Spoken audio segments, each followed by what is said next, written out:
Hi friends, Lauren here with another video. Well, the presidential election is over. The American people has elected as president Donald Trump, a man who refused to do a second presidential debate, something that is a long-standing American presidential tradition. We have elected someone who refused to just do a sit-down 60-minute interview, another long-standing tradition within American presidential politics. We've elected someone who even refused to make his medical records public. Informing the American people of the health status of the one seeking to hold the highest office in the land is perhaps the most important tradition within American presidential politics. He refused to do that too. So yes, for that and many, many other reasons, the result last week was not the result that I and millions of other Americans wanted. But more Americans voted for Donald Trump than for Vice President Harris and Governor Walz. And since we live in a democracy, the will of the people must be adhered to.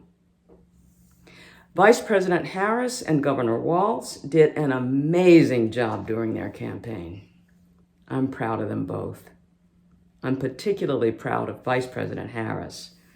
No matter what they threw at her, she always maintained her dignity. Always. You probably remember that Donald Trump called her stupid and did so on more than one occasion. He said that she was as dumb as a rock. J.D. Vance called her trash. Trump and Vance got down in the gutter. But no matter what, Vice President Harris maintained both her dignity and her respect. When the crowd at some of her rallies yelled, "Lock him up," referring to Donald Trump, of course, every single time she said, "We'll let the courts handle that." She never stooped to Trump and Vance's disgusting, vile behavior. Never. Not once. She showed through the example of her behavior what it means to be mature and dignified. Vice President Harris maintained that dignity even in her concession speech, in which she was very gracious. But friends, I think Vice President Harris could have made a different speech. Here's my take on that different concession speech that, while maintaining her dignity, she could have made, and if I had been in her place, I believe I would have made. It goes something like this. So, the American people have made their choice. It isn't the choice that I and Governor Walz wanted them to make, but it is the will of the people, and therefore, because we live in a democracy, the will of the people must be followed. So while I do not concede the struggle, the fight for equality, justice, and freedom that led me to run for president, because we live in a democracy, and because I respect our democracy, I do concede this election. In so doing, however, I am not going to call the election officials of the battleground states and tell them to find me enough votes to be declared the winner. I am not going to target private American citizens, volunteer poll workers, and falsely claim that they somehow cheated to help me by passing a flash drive under a desk. I'm not going to call the president of a foreign country and tell him that in order for me to release to him the military aid package to his country that the American Congress has already approved, he's going to have to dig up dirt on my opponent. I'm not going to do that. I'm not going to file dozens of frivolous lawsuits, knowingly and falsely claiming that I won this election. I'm not, even after losing all but one of those cases, many decided, by the way, by judges that President Biden appointed, I'm not going to continue, despite what over those 60 judges said, I'm not going to keep saying that I won. I'm not going to summon thousands of people to Washington next January and make a speech to them, telling them that they have to march to the Capitol and fight to keep their country.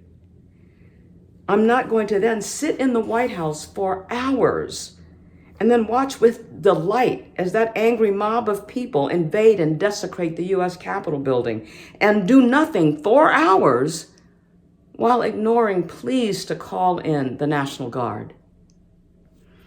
I'm not going to spend the next 4 years telling my supporters over and over again at rallies and in interviews without evidence that I won this election.